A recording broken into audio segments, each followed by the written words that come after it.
koneksi. Itu yang menjadi kebanggaan kita. Kecil tidak apa-apa, tapi kualitasnya yang bisa kita banggakan. Dengan salah satu buyer Inggris, dan waktu itu deal sebanyak 6 kontainer. Luar biasa para Mas Sabar. Order pertama dalam rentang waktu cuma 1 bulan, totalnya 6 kontainer.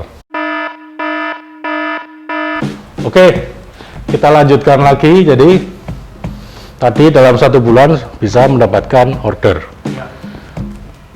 Pengalaman pertama, perasaannya seperti apa mendapatkan order? Wah, luar biasa.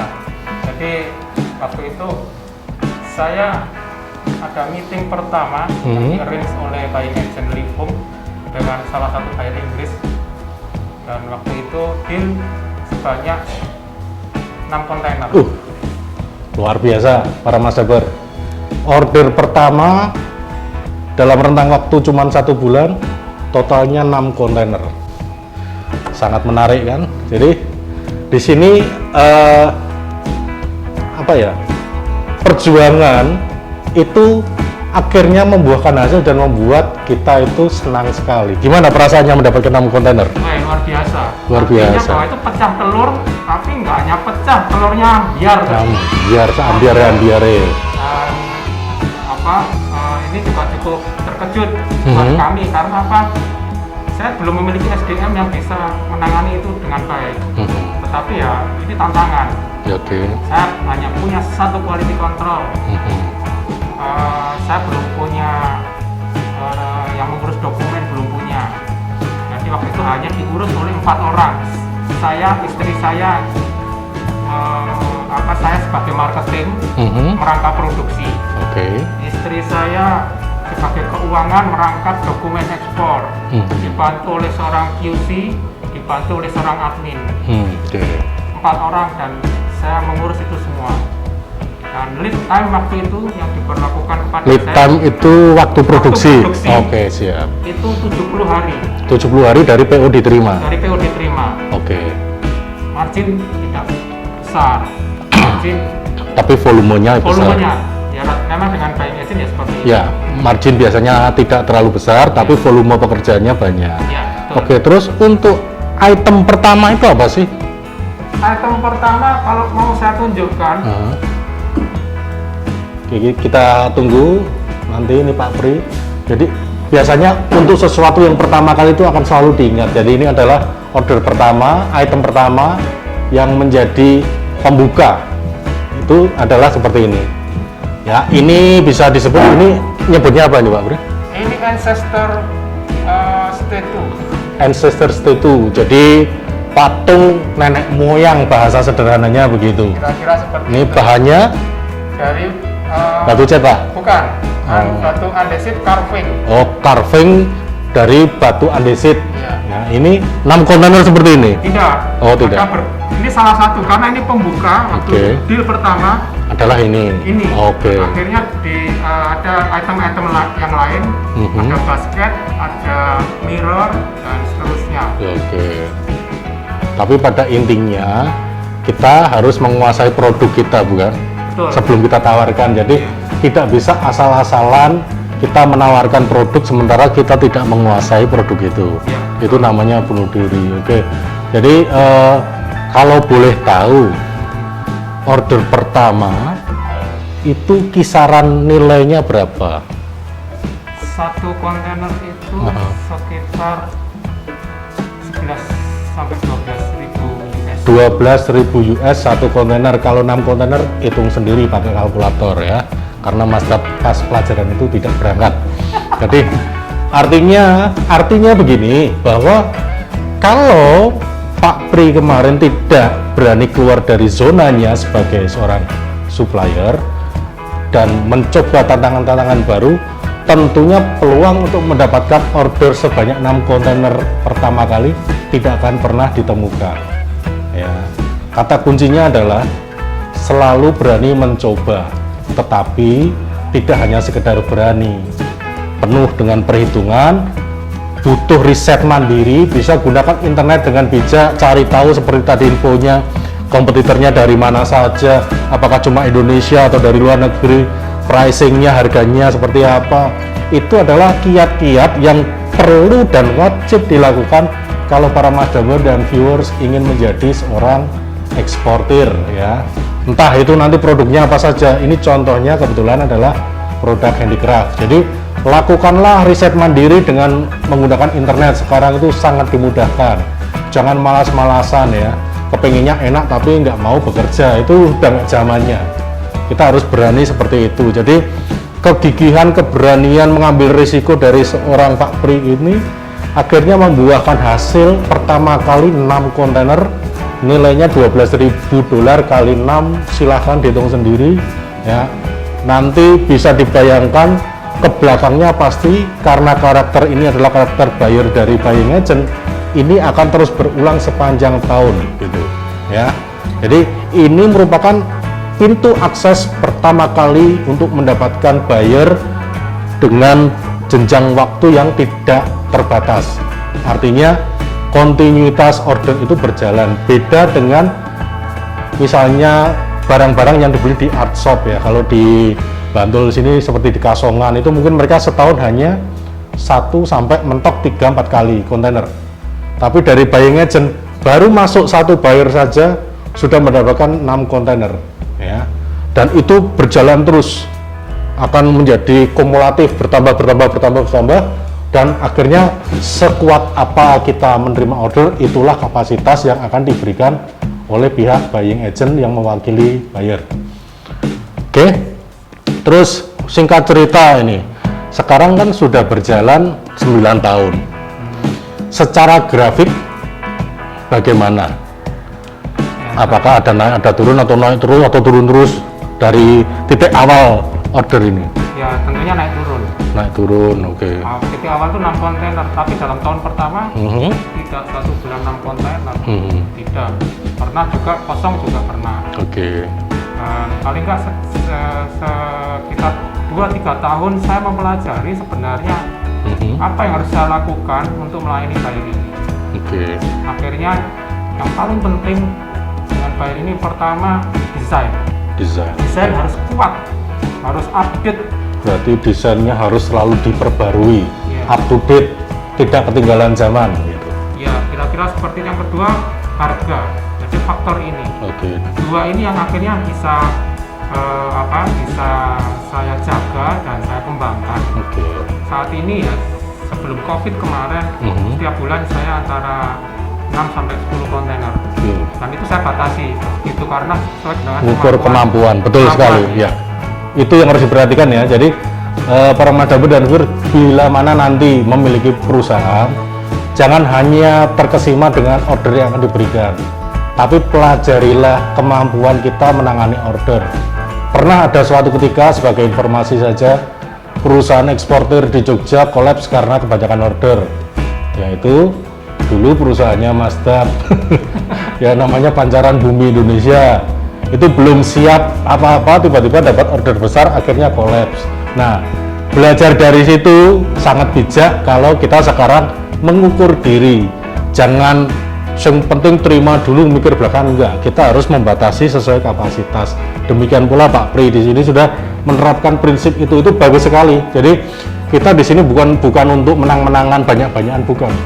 Jadi maksimalnya bagaimana? Bayangkan kalau kita memaksakan diri, kapasitas kita hanya 6, kita terima 100 misalnya per bulan, tiba-tiba kena klaim, nilainya jauh lebih besar daripada nilai ordernya, bukan?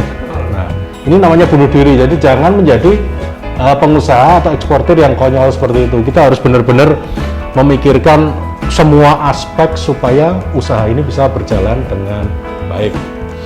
Ini ya. Paling penting ketika melayani buyer asing itu, pertama tepat kualitas, oke. Tepat waktu, on time. Yang berikutnya tepat harga dan tepat desain. Tepat harga, tepat desain, ada 4 itu ya. Sharing dari Pak Pri, kuncinya untuk bisa memenangkan hati buyer lah istilahnya gitu. Rata-rata buyer itu bule ya, meskipun laki-laki tetap bule, bukan Pak Le juga. Jadi ada 4 variabel itu: tepat waktu, tepat kualitas, tepat desain dan tepat harga. Oke, 4 itu ya kuncinya. Silakan diperkuat di sisi itu. Mas Dap yakin kalian para Mas Daber dan viewers bisa lebih sukses daripada hanya menjalankan perusahaan sekadarnya. Oke, anggap saja itu sudah berjalan. Sekarang yang perlu diketahui adalah mengenai suka duka. Ya, sangat menarik ini sharing dari Pak Pri sebagai pengusaha di bidang ekspor. Ini kalau tadi diantara para Mas Daber dan viewers yang belum mengikuti dari awal, ini perusahaannya berada di Kota Bantul, ya, dekat dengan tempat Mas Dap, dan namanya adalah Pondok Daun ya. Berdiri 9 tahun yang lalu dengan segala macam perjalanan dan persiapannya, dengan pencapaiannya sampai dengan hari ini, meskipun di tengah pandemi COVID-19 kita berusaha untuk tetap survive dengan cara kita masing-masing, dan kita berusaha tetap menjadi eksportir yang tidak cengeng, ya, tidak menghibah-hibah bantuan maupun fasilitas. Kita tetap bergerak maju, kita menata langkah supaya bisa melewati pandemi ini dengan selamat. Oke, sekarang masuk ke segmen yang terakhir mengenai tentunya namanya perusahaan perjalanannya itu kan mengalami pasang surut. Nah, berkaitan dengan itu, suka duka apa yang dialami yang paling menyenangkan dan paling menyedihkan yang bisa dibagikan kepada para Mas Daber dan viewers supaya tidak terkaget-kaget seandainya nanti menemui hal seperti ini. Silakan Pak Pri. Hal yang sangat menggembirakan, yang suka sekali itu apa? Ya, kalau suka tentunya ketika melihat bahwa produk kita diterima oleh buyer. Oke. Itu dan menjadi best seller. Oke, jadi produk yang kita ekspor diterima dengan baik dan menjadi best seller. Best seller itu artinya laris manis kayak kacang goreng ya. Itu bisa dilihat dari repeat ordernya. Oke, berarti parameternya adalah repeat order. Iya. Semakin sering di order ulang atau repeat order, berarti penjualannya bagus. Oke, itu sangat melegakan, membanggakan ya. Oke, terus kalau yang menyedihkan? Menyedihkan ketika saya tidak bisa bekerja dengan baik sesuai dengan standar mereka. Oke. Contohnya terlambat, tidak bisa memenuhi waktu yang sudah ditentukan. Tidak tepat waktu tadi yang saya. Tidak tepat waktu. Oke, itu bahaya juga sebenarnya. Ya, efeknya apa sih? Ya, efeknya setiap kali keterlambatan pasti ada penalti. Penalti itu denda ya? Denda. Oke. Dan itu entah berapa persen dari nilai order. Dari nilai order. Oke, jadi para Mas Daber dan viewers, jadi di samping enak ada yang tidak enaknya, tetapi bukan berarti membuat kita harus mengundurkan diri, enggak ya, karena ketidakmampuan kita menjalankan order sesuai dengan persyaratan, dalam hal ini adalah ketepatan waktu ya. Akhirnya timbul yang namanya penalti atau denda ya, itu bentuknya adalah semacam diskon ya. Diskon. Jadi nilai ordernya didiskon sekian persen, tergantung berapa lama, 1 minggu berapa persen, 2 minggu berapa persen. Kalau lama banget ya mungkin bisa 100% kita ngirim barang gratis gitu. Itu ekstrimnya begitu. Jadi ini bagian dari yang harus dihadapi.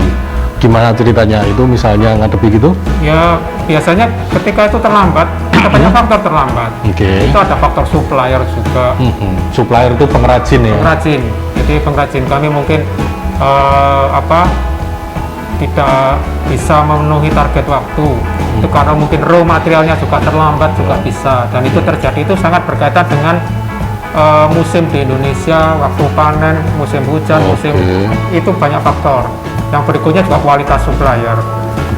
Yang ketiga mungkin dari tim saya sendiri yang melakukan kesalahan, dan itu setiap saat kami evaluasi.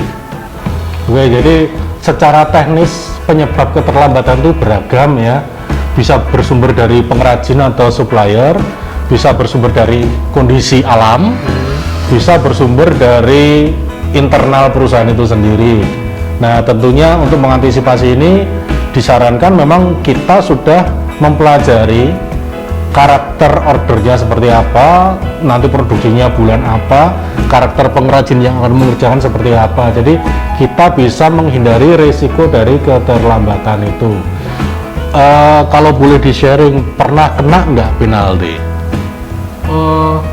Terakhir penalti karena terlambat dan kualitas itu sekitar awal tahun 2019 dan tahun 2018. Oke. Setelah itu saya sangat hati-hati. Jadi yang pertama saya lakukan adalah perbaikan manajemen produksi dari internal saya. Internal, Itu yang pertama kali. Jadi menentukan pengrajin siapa, kan banyak pengrajin. Kita harus pilih yang terbaik yang bisa bekerja sama dengan kita. Tidak hanya menyangkut kualitas, tapi juga bekerja sama dalam hal keuangan. Jadi seperti itu. Ada pengrajin yang memang dia cukup kuat keuangannya, kita cukup menyediakan dana sampai 60%, mereka akan selesai. Tapi ada juga pengrajin yang haus, setiap minggu harus kita kasih suplai store uang gitu. Jadi ada seperti itu. Yang berikutnya masalah kualitas. Kualitas. Contohnya saya pernah diklaim karena jamur. Jamur ini penting juga ini. Iya.